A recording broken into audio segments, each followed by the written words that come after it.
지난 13일 밤 이란이 이스라엘 본토를 공격했습니다. 드론과 미사일을 발사하며 이스라엘을 타격했는데요.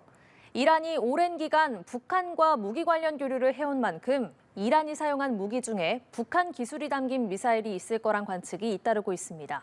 자세한 내용 김열수 한국군사문제연구원 안보전략실장과 알아보겠습니다. 안녕하세요. 네, 안녕하세요. 네, 현지 시각으로 지난 주말 밤에 이란이 이스라엘을 공격했습니다. 네. 이스라엘에 따르면 이란이 무인기와 순항미사일을 300기 넘게 발사했다고 하는데요. 먼저 이렇게 이란이 이스라엘을 향해 공습을 퍼부은 배경부터 짚어주시죠. 네, 아시다시피 지금 이란하고 하마스 간에 전쟁이 있잖아요. 그래서 이스라엘하고 하마스 간의 전쟁이 있는데 이스라엘 입장에서는 이 하마스를 지원하는 세력이 아무래도 이제 이란이다라고 보는 거고요. 그 이란을 하마스를 지원하는 것을 어디서 지원하느냐라고 이렇게 여러 가지로 이렇게 판단을 해보니까 시리아에 있는 이 이란 대사관 쪽에 여기서 좀 뭐가 있는 것 같다라는 정보를 이제 획득을 한 것 같아요. 그러다 보니까 이제 시리아에 있는 이란 대사관을 공격을 한 거죠. 거기에는 이란 대사관 본부 건물이 있고 바로 옆 건물에 이제 군인들만 주로 거주하는 데가 있었는데 거기에 이제 소위 말하는 이란 혁명수비대 고위급 장교들이 거기 있었거든요. 장군들을 포함해가지고 한 10여 명이 사상이 됐단 말이죠. 그러니까 사실은 이제 이란 입장에서 보면 이란 대사관이라고 하는 것 자체가 취해법권 지역이에요. 유엔 헌장에서도 거기에 이제 명시돼 있는 내용이고. 그러면은 취해법권 지역이면은 자기의 영토가 공격받은 거고 그로 인해서 이제 자기의 국민들이 어찌됐든 뭐 죽은 거잖아요. 예. 그러니까 이제 이란은 여기에 대해서 보복을 하겠다라고 이제 천명을 했죠. 그리고 이제 보복 공격하기 전 72시간 전에 사실상 미국의 동맹국들한테 우리가 언제 공격할 것이다라고 하는 것을 다 알려줬어요. 그러면서 이제 드론이라든지 순항 미사일이라든지 그리고 이제 탄도탄이라든지 탄도 미사일이라든지 이런 거 이제 300기 뭐 320기 이걸 이제 한꺼번에 이제 쏘아서 이스라엘을 공격한 건데 예. 이란이 이스라엘 영토를 직접 공격한 것은 아마 두 나라가 두 나라가 각각 국가로서 성립한 이후에 처음 있는 일이라고 그렇게 봅니다. 예, 이에 앞으로 이스라엘이 이란을 향해서 다시 보복에 나설 것인지 그리고 네. 만약에 그렇다면 그 방식이 어떻게 될 것인지 또 언제 그럴 것인지 전 세계에 아주 관심이 집중이 되고 있는데 실장님께서는 어떻게 전망하십니까? 맞습니다. 사실상 관심이 굉장히 많죠. 그래서 320개 넘게 이렇게 이제 공격을 했음에도 불구하고 이스라엘은 99% 다 요격을 했다라고 그러거든요. 우리가 알고 있기로는 뭐 이스라엘의 방공망이 아주 뭐 좋아서 이것을 다 격추하고 격파했다 이렇게 볼 수도 있겠지만 사실상 여기에는 영국, 프랑스, 미국, 요르단의 공군기 그리고 미국의 그 SM-3 미사일, 그다음에 패트리어트-3 이런 것들이 다 이제 굉장히 지대한 이제 영향을 미쳤고요. 또 이 탄도탄 미사일 같은 경우는 한 반 정도가 발사 도중에 또는 발사하는 과정 속에서 이제 추락하거나 제대로 발사가 안 된 거거든요. 그 중에 또 대부분을 이제 미국이 격추를 하기도 했고요. 그래서 사실상 이런 것들이 전부 다 이스라엘에 떨어진 것 자체가 뭐 미사일 한 서너 발 정도고 그로 인해서 희생된 사람이 어린이 한 명, 그것도 뭐 희생되어서는 안 되지만 한 명이란 말이죠. 이 말의 의미를 좀 자세히 생각해 봐야 되는데 이것은 이란이 보복 공격을 하긴 했지만 굉장히 위기를 관리하면서 보복 공격을 한 거다.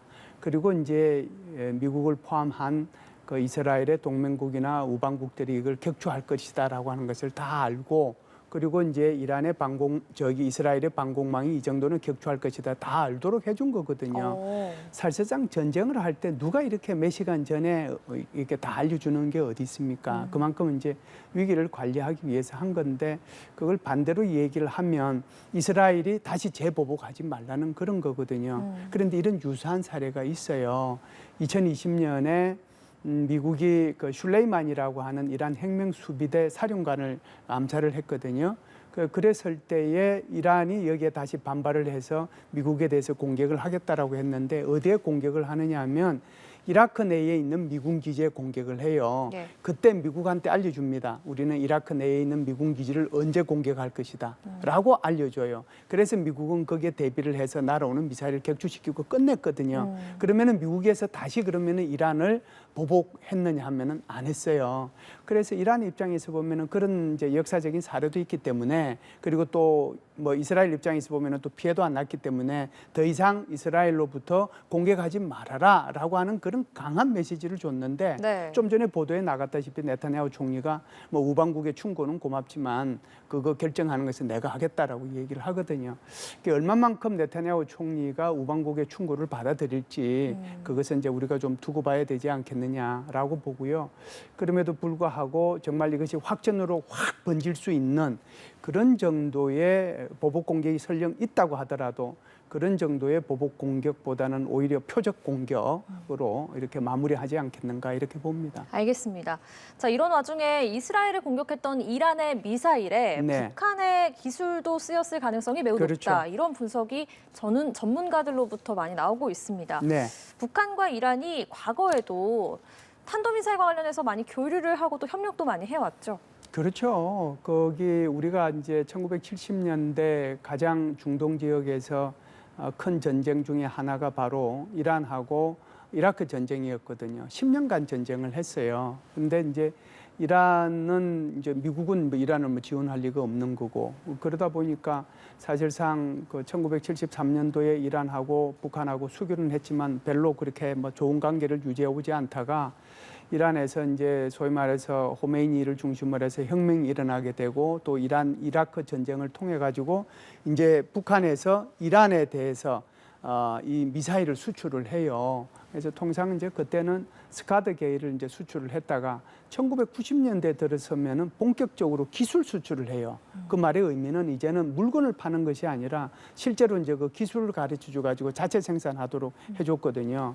그래서 이제 스카드 B, 스카드 C 뭐 이런 것들이 사거리 한 500km, 700km 뭐 이렇게 나가는 것들인데, 이런 것들이 이제 그 저쪽 그 이란으로 가게 되면은 이게 이제 샤하드 1,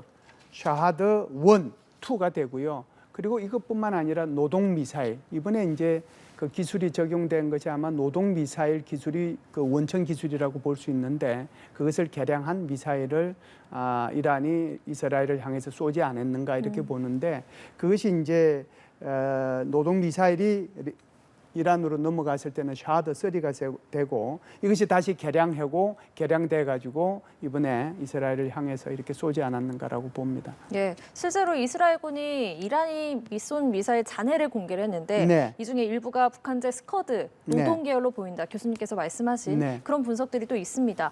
이 스커드 미사일과 노동 미사일의 특징은 어떤 게 있습니까? 예, 스카드 미사일이든 노동 미사일이든 이 기술의 그보다 원천은 이제 러시아 기술이고요. 러시아로부터 다 온 기술이죠. 스카드라고 하는 이 미사일 자체도 러시아제고요. 북한 같은 경우에는 이집트로부터 이 스카드를 받아가지고 이것을 이제 자신들이 이제 계속 개량을 했거든요. 그래서 스카드 B, C, D 그리고 스카드 ER 뭐 이런 식으로 얘기하는데, 주로 이제 사거리 1000km 이내에서 단거리 탄도 미사일이에요. 그리고 이제 요거보다 조금 더 이제 1000km부터 한 3,500km까지 가는 것을 우리는 중거리 미사일, 미들 레인지 발리스틱 미사일이라고 그러는데, 이게 이제 노동 미사일이 여기 해당이 되는 거거든요. 노동 미사일이 이제 사거리 그때 당시에는 한 1,300km 정도 나가는 건데, 이런 것들이 이제 이란으로 넘어가면서 원천 기술이 넘어간과 동시에 거기서 계속해서 기술 향상이 이루어진 거죠. 그래서 아마 지금 그 이란에서 이스라엘로 쏜, 그러니까 이란과 이스라엘의 그 거리 자체가 보면 한 1,500km, 1,600km 정도 되거든요. 어디를 이제 타격 목표로 잡느냐에 따라서 거리는 좀 달라지겠죠. 그런데 이제 이번에 그 사해에서 건져 올린 것이 에마드라고 하는 거란 말이죠. 거기 위에 적혀 있어요. 에마드라고 하는 것이. 그게 이제 한 1,700km 정도 사거리가 나가요. 그리고 이제 그거 말고 조금 그거보다 낮은 것이 가드르라고 하는 것이 사거리가 한 1,600km 나가는데, 제가 볼 때는 한 종류만 쏜 것 같지는 않고요. 이것을 이제 자기가 가지고 있는 준중거리 미사일 기술 개량된 이란 미사일들을 이렇게 섞어서 이렇게 쏘지 않았는가 이렇게 봅니다. 네, 북한이 지금 우크라이나와 전쟁 중인 러시아에도 무기를 많이 공급을 하고 네, 있잖아요. 네, 네. 또 이란도 다양한 무기, 공격형 드론 이런 거를 러시아에 많이 공급을 하고 있다고 알려졌는데 그래서 미국 일각에서는 러시아를 연결고리로 해서 북한과 이란 이렇게 삼각 협력을 하고 있는 거 아니냐 이런 분석도 있더라고요. 그런 분석은 충분히 가능하죠. 상대적으로 이란이 좀 기술적으로 아주 그 기술 우위에 있는 부분이 무인기잖아요. 무인기. 사실상 거기 우크라이나 전쟁에서 러시아가 사용하고 있는 무인기의 이제 초기에 대부분을 이제 이게 이란산이었거든요. 그러니까 이 무인기 기술이 굉장히 발전되어 있는 거고, 그 다음에 이제 ICBM 같은 경우에는 아시다시피 뭐 화성 15, 17, 18형까지 북한이 쐈으니까 뭐 물론 이제 고각으로 발사하긴 했어도 그 ICBM 기술 같은 경우에는 또 북한이 굉장히 또 그 우수하잖아요. 여기에 이제 뭐 예를 들어서 재진입 기술이라든지 뭐 이런 것들이 조금만 더 보완이 되면 미국을 타격할 수 있는 본격적인 이제 ICBM 기술을 이제 확보할 수 있는 거란 말이죠. 그러면은 이제 이 이란에서는 그 무인기 만들 수 있는 그 기술을 북한한테 넘겨줄 수도 있고, 또 북한 같은 경우는 ICBM 기술을 또 여기 이란에 넘겨줄 수 있는 거잖아요. 그것뿐만이 아니고요. 그보다 더 중요한 게 있어요. 그게 바로 지금 이란이 이제 우라늄을 농축을 하고 있지 않습니까? 60% 정도 농축을 하고 있는데 이것이 이제 핵무기로 사용하려면 95% 이상으로 가야 되는데 95% 이상으로 농축하는 것이 시간적으로 보면 그렇게 뭐 오래 걸릴 수 있는 시간이 아니거든요. 북한은 이미 몇 차례에 걸쳐서 핵실험을 했지 않습니까? 6차례에 걸쳐서. 심지어 이제 2013년 제3차 북한이 핵실험을 했을 당시에는 이란의 핵 기술자들이 북한에 와서 직접 이제 참관했다는 그때 보도도 있었단 말이죠.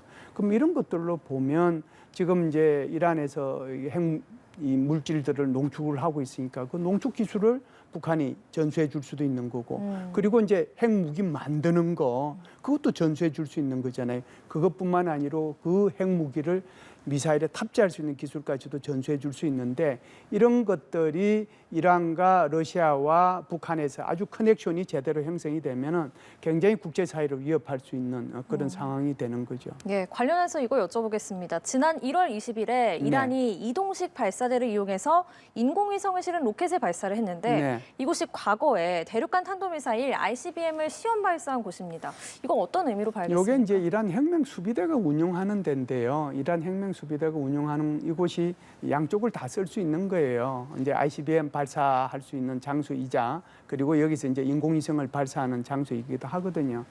그 인공위성을 발사한다는 것은 그 기술 자체가 이제 우주로 날아가서 우주에서 일정한 역할을 수행하면 그게 인공위성이 되는 거고, 그것이 대기권으로 다시 재진입해서 일정한 목표를 타격하게 되면 그것이 뭐 멀리 날아가게 되면 그것이 이제 ICBM이 되는 거잖아요. 거기까지는 기술이 똑같단 말이죠. 그러면은 이제 ICBM을 하게 되면은 그 시험을 하게 되면은 여러 가지 또 다른 미국으로부터의 제재가 있을 수 있으니까 사실상 인공위성 발사를 통해서 성공을 하게 되면은 결국 그것이 ICBM 성공으로 연결될 수 있는 거잖아요. 그런 차원에서 하는 건데 이것이 이제 문제가 되는 게 두 가지예요.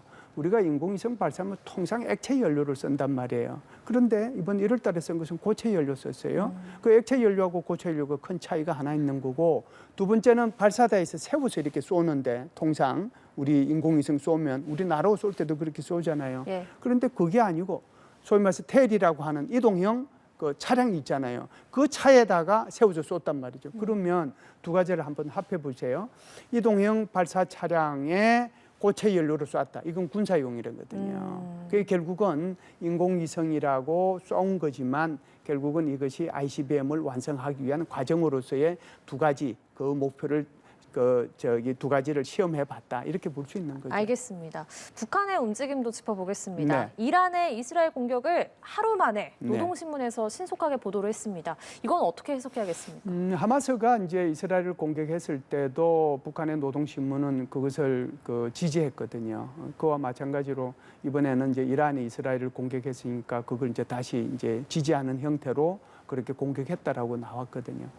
사실상 이것은 어떻게 보면은 미국을 이제 반대하는 그런 세력들이 있다라고 하는 것을 북한 주민들한테 알리고 체제 유지에 이제 도움이 될까 봐서 하는 건데, 사실상 제가 볼 때는 이것만 알려주는 것이 아니라 어차피 알려줬으니까 99% 요격되었다는 것도 같이 좀 알려줬으면 좋은데 그거는 안 알려줬어요. 북한 주민들한테. 그러니까 유리한 것만 북한 주민들한테 알리고 99%가 요격됐다라고 하는 사실은 안 알려줬죠. 예, 알겠습니다. 만약에요, 네. 북한이 이란이 이스라엘에게 했던 것처럼 우리나라를 공격한다면 네. 우리 군은 어떻게 대응하는 겁니까? 지금 이제 우리 한국군은 이제 삼축 체계를 가지고 이제 준비를 하는 거죠. 근데 지금 이란이 그 이스라엘 공격한 것은 아까 제가 말씀을 드렸다시피 굉장히 고도로 계산된 위기 관리 차원이잖아요. 근데 전쟁은 그렇게 일어나는 게 아니죠. 누가 72시간 전에 미리 알려주고 공격한다고 공격하겠어요. 그렇죠? 그러니까 만일 북한이 우리한테 공격을 한다면 그런 일은 없을 것이고, 기습적으로 지금 말씀하신 것처럼 뭐 드론이니 또 무슨 뭐 장사정포니 그리고 저기 미사일이니 이거냐 한꺼번에 이제 섞어서 쏘겠죠. 이제 우리 한국이 이제 여기에 대해서 대응하기 위해서 준비하고 있는 것들이 이제 바로 삼축 체계라고 하는 거잖아요. 킬체인을 통해서 북한의 미사일이 우리 한국으로 날아오기 전에 미리 제거하겠다라고 하는 거고요. 그래도 이제 살아서 이제 우리 한국으로 오는 것은 KAMD라고 하는 한국형 미사일 방어 체계죠. 그걸 통해 가지고 막겠다라고 하는 건데, 그런 것들이 이제 이번에 거기 이스라엘이 막았던 것처럼 이제 주한미군이 가지고 있는 사드도 있는 거고요. 그다음에 우리 한국군과 주한미군이 가지고 있는 패트리트 30도 있는 거고요. 우리 한국군이 가지고 있는 천궁2도 있는 거고요. 그리고 이제 내년 되면은 아마 그 이게 저기 더 개량된, 그러니까 사거리 이제 고도 한 50에서 60km에서 우리가 요격할 수 있는 거, 그거 이제 올해 양산에서 내년에 실전 배치하는 뭐 그런 식으로 천천히 우리도 이게 하청 방어를 할 수 있는 것들이 준비되어 있거든요. 예. 그리고 마지막으로 이제 KMPR이라고 해서 대량 응징 보복하는 건데요. 만일에 이제 북한이 이렇게 이제 300기 넘게 한꺼번에 쏟다면 이거는 전쟁을 하자는 거기 때문에 우리가 여기에 적극적으로 대응을 해야죠. 그렇기 때문에 적 지도부 제거부터 시작을 해서 한꺼번에 아마 이 삼축 체계가 가동되지 않겠는가 이렇게 봅니다. 예, 제가 또 어디까지나 상황을 좀 네, 가정해서 네, 네. 여쭤보면요. 이란과 이스라엘의 거리는 앞서 말씀하신 것처럼 1,500km가 되는데 네. 우리나라의 경우에는 남북한이 인접해 있지 않습니까? 네. 그래서 이제 북한이 그렇게 공격을 하게 된다면 피해가 훨씬 커지지 않을까 이런 우려하는 목소리도 있습니다. 피해가 엄청나게 크죠. 권투 선수가 권투를 하는데 안 맞고 하나도 안 맞고 어떻게 권투 선수 권투를 해서 이길 수 있겠습니까? 가장 좋은 것은 뭐 이제 뭐 1회나 2회에 KO 시키는 게 제일 좋은 방법이겠죠. 그런 것을 이제 연구는 하고 있는데 그럼에도 불구하고 그 피해는 일정 부분 뭐 어쩔 수 없다라고 하는 생각을 이제 우리가 해야 되겠죠. 그럼 중요한 건 이런 거죠. 절대로 이런 상황이 안 일어나도록 해야 되는 거잖아요. 이게 억제력입니다. 그 억제력을 발휘하기 위해서는 세 가지 조건이 있어야 돼요. 하나는 능력이 있어야 되고요. 하나는 신뢰성이 있어야 되고, 하나는 커뮤니케이션을 해야 돼요. 나 이만큼 능력이 있다라고 하는 것을 우리는 우리가 가지고 있는 미사일 방어 능력 또는 북한을 때릴 수 있는 능력 이런 것들을 다 보여줬잖아요. 그리고 신뢰성을 보여준다는 것은 결국은 우리가 한미연합훈련이나 이런 것들을 통해서 언제든지 우리가 너희들을 때릴 수 있다는 것을 보여주는 거거든요. 커뮤니케이션은 나 그렇게 할 거다. 그러니까 지금 국방부 장관이 얘기하는 것이 북한이 도발하면 적강끝, 적시 강력하게 끝까지 응징하겠다라고 하는 거잖아요.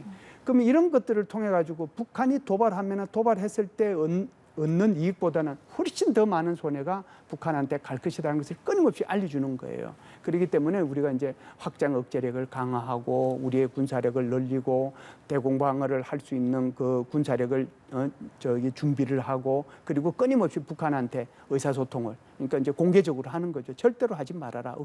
억제력을 발휘하기 위해서 이런 노력들을 하고 있는데, 북한이 도발하지 못하는 이유도 도발을 했을 경우에 체제가 끝난다는 것을 누구보다도 김정은이 잘 알기 때문에 이걸 지금 못하고 있는 것이죠. 네, 알겠습니다.